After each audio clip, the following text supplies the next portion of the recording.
아직도 그날만 생각하면 손끝이 저릿해요. 캄캄한 밤 압록강 물소리가 귀청을 때리는데 그 차가운 강물에 몸을 담근다는 게 마치 내 심장을 얼음 속에 넣는 기분이었죠. 그때 제 나이가 52살, 꽃 같은 나이는 이미 지났고 이대로 살다 죽나 했었는데 살고 싶다는 그 지긋지긋한 욕망이 저를 강가로 이끌었어요. 쉰이라는 나이에 생애 마지막 도박을 건 셈이었죠. 제가 살던 곳은 평양에서 멀리 떨어진 함경도의 작은 마을이었어요. 먹고 사는 문제는 늘 고통이었지만 더 무서웠던 건 희망이 없다는 사실이었어요. 그 암흑 속에서 제 유일한 희망은 20살에 헤어져 남쪽으로 먼저 갔다는 막내 동생의 소식이었죠. 제가 탈북을 결심한 가장 큰 이유는 그 동생을 찾겠다는 일념, 바로 그것 하나였어요. 탈북 브로커 김 씨를 만난 건 저에게는 행운이자 동시에 공포였어요. 그는 덩치가 산만하고 얼굴에 흉터가 있었는데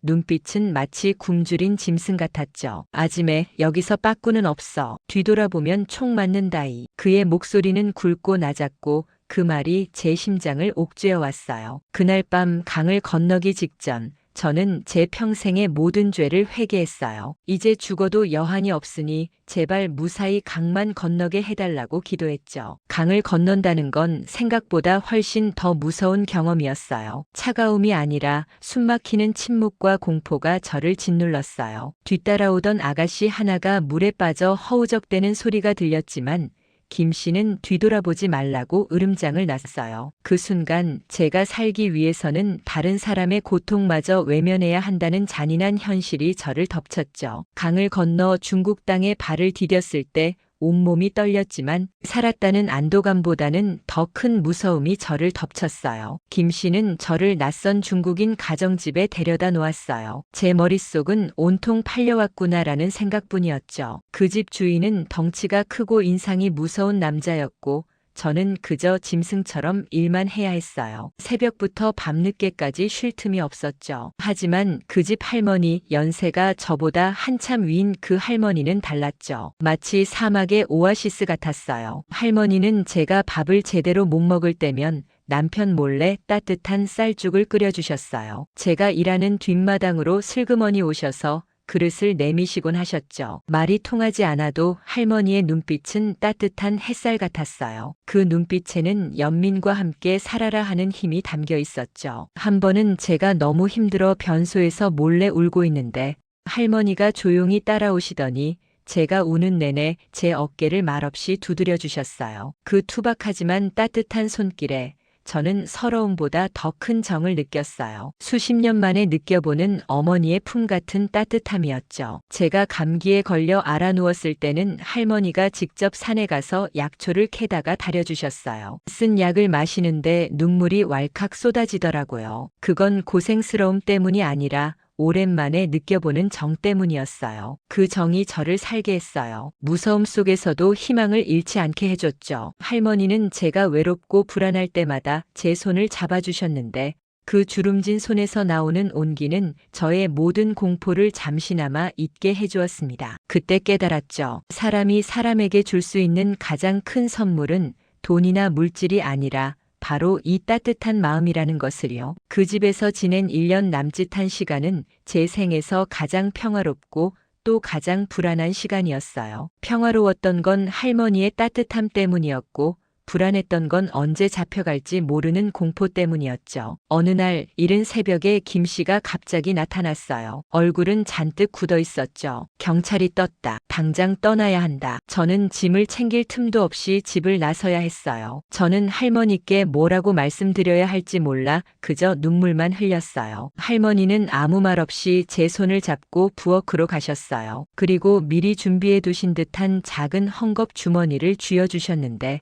그 안에는 낡은 옥반지 하나와 작은 쌀알 뭉치가 들어있었어요. 할머니는 중국말로 이거 가지고 가면 좋은 일 있을 거야. 살아서 꼭 고향으로 돌아가. 라고 말씀하셨지만 저는 그 뜻을 정확히 알아들을 수 있었어요. 언어는 달라도 마음은 통했으니까요. 옥반지는 할머니의 결혼 반지였고 쌀알 뭉치는 굶지 마라는 무언의 격려였죠. 이별의 순간 그 따뜻함과 감동은 제 가슴을 찢어놓는 듯 했어요. 그 후로 저는 동남아시아를 거치는 험난한 여정을 다시 시작했어요. 브로커는 더 무서워졌고 며칠 동안 물 한 모금 못 마시고 베트남 국경의 산속을 헤매기도 했죠. 한 번은 늪지대를 건너다 발을 헛디뎌 진흙 속에 빠졌는데 옆에 있던 조선족 브로커는 저를 비웃기만 했어요. 온몸에 힘이 빠지고 여기서 끝인가 싶었을 때 저는 할머니가 주신 옥반지를 꽉 쥐었어요. 그 낡고 투박한 옥반지가 바로 저에게는 정이었고 살아야 할 이유였습니다. 가장 무서웠던 순간은 라오스의 국경을 넘을 때였어요. 브로커가 저희를 버리고 도망가는 바람에 여자 셋이서 정글을 헤쳐나가야 했죠. 낮에는 뱀과 독충이 무서웠고 밤에는 정글의 소리가 너무 무서워서 눈을 감을 수 없었어요. 굶주림에 지쳐 쓰러지기 직전 저는 문득 할머니가 주신 쌀알 뭉치를 기억해냈어요. 그 쌀알은 이미 딱딱하게 굳어 있었지만 저는 그걸 조금씩 깨물어 먹었어요. 그건 단순한 쌀이 아니라 저를 살리려는 할머니의 따뜻한 마음이었죠. 그 쌀 한 톨이 저의 마지막 생명줄이었습니다. 결국 한 목사님 일행을 극적으로 만나 태국에 있는 보호소로 가게 되었어요. 보호소에서 저는 처음으로 마음 놓고 잠을 잤어요. 더 이상 도망칠 필요가 없다는 안도감, 그리고 드디어 대한민국으로 갈 수 있다는 희망이 저를 감싸 안았죠. 50대의 늦은 나이에 저는 비로소 제 삶의 새로운 시작점에 서게 된 겁니다.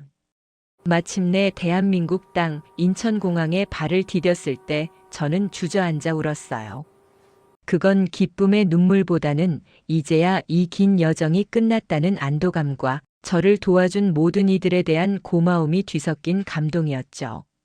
그리고 기적적으로 한국의 정착교육기관에서 제 동생을 찾았어요.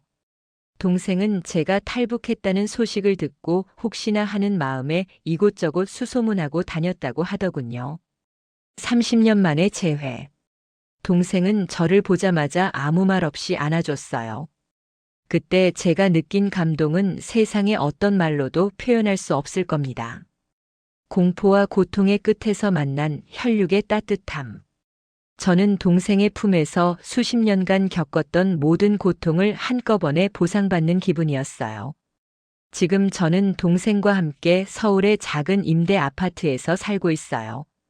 52살에 시작한 이 길고 험난한 여정이 저에게 남긴 건 옥반지 하나와 삶은 끝까지 포기하지 않는 자에게만 기회를 준다는 깨달음입니다. 그리고 가장 중요한 것, 인간의 정이 주는 힘은 세상의 어떤 어려움도 이겨낼 수 있다는 믿음입니다. 제가 겪은 무서움과 고통은 잊히지 않겠지만 그 속에서 받은 작은 정과 따뜻함은 제 가슴에 영원히 남아 저를 살게 하는 힘이 될 거예요. 여러분도 혹시 힘든 시간을 보내고 계신다면 주위를 둘러보세요. 분명 여러분에게 따뜻한 손을 내밀어줄 누군가가 있을 겁니다.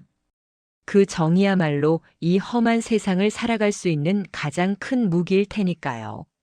제 이야기가 여러분의 마음에 작은 불씨 하나라도 지펴줄 수 있다면 좋겠습니다. 그리고 저는 저를 살려준 그 중국 할머니께 감사하며 따뜻한 마음으로 남은 인생을 살아가려 합니다.